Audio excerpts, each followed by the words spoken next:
আসসালামু আলাইকুম, কেমন আছেন সবাই? আশা করি আল্লাহর অশেষ রহমতে সবাই ভালো আছেন। আলহামদুলিল্লাহ, আমিও ভালো আছি। শানুস পাকের ঘরে সবাইকে আরও একবার ওয়েলকাম জানাচ্ছি নতুন আরও একটি রেসিপি দেখার জন্য।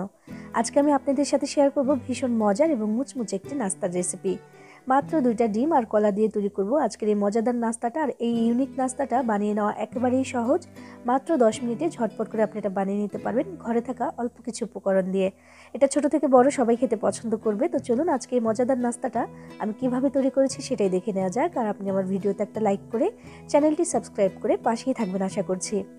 নাস্তাটা তৈরি করার জন্য আমি এখানে নিয়েছি 2টা ডিম আর 4টি কলা।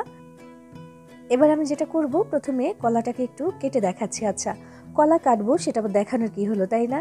আমি আজকে যেটা করছি, মানে যে নাস্তাটা আমি তৈরি করব এটার জন্য কলাটা আমি যেভাবে কাটবো সেটা একটু দেখিয়ে দিচ্ছি। কলার খোসাটাকে ছাড়িয়ে তারপর আমি মাঝখান থেকে কাটবো না, গোল গোল করে শুধু কেটে যাব। খুব বড় করব না, একটু ছোট করেই কাটবো। বেশি বড় করার দরকার নেই, একটু ছোট করলে দেখতে সুন্দর লাগে, কিউট লাগে খুব। তো সেই জন্য আমি প্রথমে কলাটার খোসা ছাড়িয়ে নিয়েছি। এবার এগুলোকে আমি একটু টুকরো করে কেটে নিচ্ছি। 4টি কলা নিয়েছি, আর এই 4টি কলা দিয়ে কিন্তু মাশাআল্লাহ অনেকগুলো নাস্তা হয়ে যাবে। চাইলে কলার পরিমাণ একটু বাড়িয়েও নিতে পারেন, কারণ আমি যে ডিম 2টা নিয়েছি পুরোটা কিন্তু লাগবে না এই 4টি কলার সাথে। তবে 2টা নিয়েছি কারণ মানে একটার একটু বেশি লাগবে, তো সেই হিসেবে কলা কিন্তু আর একটু বাড়িয়েও নিতে পারবেন যদি 2টা ডিম নেন। তো এই যেমন করে আমি কেটে নিয়েছি কলাগুলোকে, তো এগুলোকে একটা পাশে রেখে দিচ্ছি। আর এদিকে একটা বাটিতে আমি 2টা ডিম ফাটিয়ে নিচ্ছি।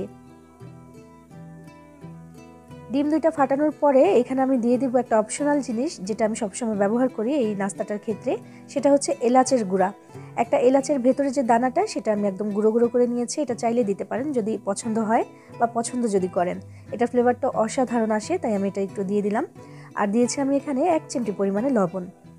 এবারে ডিমটাকে আমি ফেটিয়ে নিচ্ছি খুব সুন্দর করে।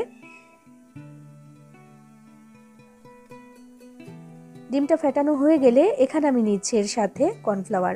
আমি এখানে কর্নফ্লাওয়ার নিয়েছি বেশ খানিকটা। তো এর সাথে আবার নিচ্ছি আমি ব্রেড ক্রাম্বস। এটাও আমি কিছুটা পরিমাণে নিয়েছি, সাদাটা নিয়েছি আমি, চাইলে অরেঞ্জ কালারটাও নিতে পারেন। তো এবার আমি যেটা করব, নাস্তাগুলোকে বা কলাগুলোকে এখন কোট করে নিতে হবে। প্রথমে 1 টুকরো কলা নিলাম আমি, নিয়ে প্রথমেই এই কর্নফ্লাওয়ারের মধ্যে এটাকে একটু গড়িয়ে নিতে হবে। এখান থেকে তুলে আমি সরাসরি দিয়ে দিচ্ছি ডিমের এই মিশ্রণটার মধ্যে। কলার টুকরোটাকে এই ডিমের মিশ্রণের মধ্যে আমি চুবিয়ে নিচ্ছি বা ডিপ করে নিচ্ছি। এরপর একটা কাঁটা চামচের সাহায্যে তুলে নিয়ে সরাসরি দিয়ে দিচ্ছি ব্রেড ক্রাম্বসের মধ্যে। এবার হাতের সাহায্যে এভাবে করে একটু চেপে চেপে এটার গায়ে এটা লাগিয়ে নিতে হবে। সুপার ডুপার ক্রিস্পি হবে এই কাজটুকুর জন্য এবং অসাধারণ লাগবে খেতে। হয়ে গেল। এভাবে আমি সবগুলো কলা বা সবগুলো কলার টুকরোকে সুন্দর করে এভাবে আমি একটু কোট করে নেব। সবগুলো হয়ে গেছে, দেখতে পাচ্ছেন মাশাআল্লাহ দেখতে কতটা সুন্দর লাগছে। এবার এগুলোকে ভেজে নিতে হবে। তো ভেজে নিতে হবে একটু বেশি তেলে, চাইলে একদম পুরোপুরি ডিপ ফ্রাই করতে পারেন এটাকে। তো আমি এখানে তেল গরম হতে দিয়েছি। এবার একটা একটা করে নাস্তাগুলোকে আমি এখানে দিয়ে দেব। বিসমিল্লাহির রহমানির রহিম। আমি এমনভাবে তেলটা দিয়েছি মানে কলার টুকরোগুলো মানে মাঝামাঝি পর্যন্ত ডুবে আছে, দেখেন অর্ধেকটা পর্যন্ত ডুবে আছে, এমন হলেও কিন্তু চলবে। চুলার আঁচটাকে মিডিয়ামে করে দিয়ে তারপর আমি কিন্তু এখানে দিয়ে দিচ্ছি নাস্তাগুলো, আর মিডিয়ামে রেখে ভাজতে হবে।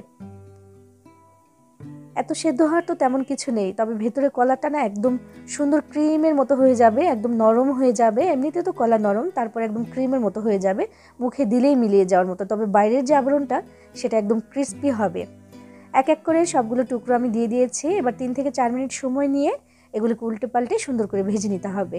ততক্ষণে সুন্দর একটা কালারও এসে যাবে এবং ভীষণ মুচমুচে হবে।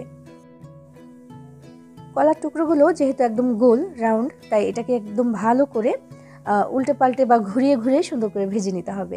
আর যেহেতু ডিমে আমি কোট করেছি, ডিমের নাস্তা ভাজছি, তাই তেলের মধ্যে একটু ফেনা হবে, এটাই স্বাভাবিক। চুলার আঁচটাকে কোনো মতেই বাড়িয়ে দেওয়া যাবে না, তাহলে কিন্তু আবার ফেটে যেতে পারে কলার টুকরোগুলো। যেহেতু ভেতরে কলাগুলো একদম নরম হয়ে যায়, তাই এটা কিন্তু ফেটে যাওয়ার একটা সম্ভাবনা থাকে। এখানে দেখতে পাচ্ছেন 2-1 টুকরো কিন্তু ফেটেও গেছে একটু একটু। কলাটা একেবারে ক্রিমের মতো হয়ে গেছে ভিতরে। কত সুন্দর হয়েছে মাশাআল্লাহ, দেখেন কালারটা। আমি এগুলোকে ভেজে নিয়েছি, সুন্দর একটা কালার এসে গেছে। এবার আমি তুলে নিচ্ছি তেল থেকে ছেঁকে। এই নাস্তাটা এত ঝটপট হয় যে একেবারে অল্পতেই আপনি বানিয়ে নিতে পারবেন। মানে হাতে যদি মাত্র 10টা মিনিট থাকে আর ঘরে যদি ডিম আর কলা থাকে, তাহলে কিন্তু আপনি এটা বাচ্চাদেরকে বানিয়ে দিতে পারবেন। আর বাচ্চা কেন, বাচ্চা থেকে বড় সবাই খেতে পছন্দ করে এমন একটা মজাদার নাস্তা এটা। আর বাড়তি কোনো চিনিও ব্যবহার করতে হয় না, কারণ কলাটা মিষ্টিই থাকে, সেটা দিয়ে হয়ে যায়, অসাধারণ হয়। কথা বলতে বলতে ভেজে আমি তুলে নিয়েছি আমাদের নাস্তাগুলো এবং দেখতে দেখেন কতটা সুন্দর লাগছে মাশাআল্লাহ। ওপরের যে আবরণটা এটা যে কতটা ক্রিস্পি হয়েছে সেটা আপনি নিজের হাতে বানালেই বুঝতে পারবেন। কারণ আমি দেখাতে পারছি, বোঝাতে পারছি না, বিষয়টা ধরলে বুঝতে পারতেন যে কতটা মুচমুচে, আর ভেতরের কলাটা একদম ক্রিমের মতো হয়ে গেছে, একদম মুখে দিলেই মিলিয়ে যাওয়ার মতো ভীষণ মজার এই নাস্তাটা। আপনিও কিন্তু চাইলে বানিয়ে নিতে পারেন, সবাই পছন্দ করে খাবে ইনশাআল্লাহ। বানিয়ে খেয়ে দেখবেন ভালো লাগবে। সবাই ভালো থাকবেন, সবার জন্য সবাই দোয়া করবেন। আল্লাহ হাফেজ।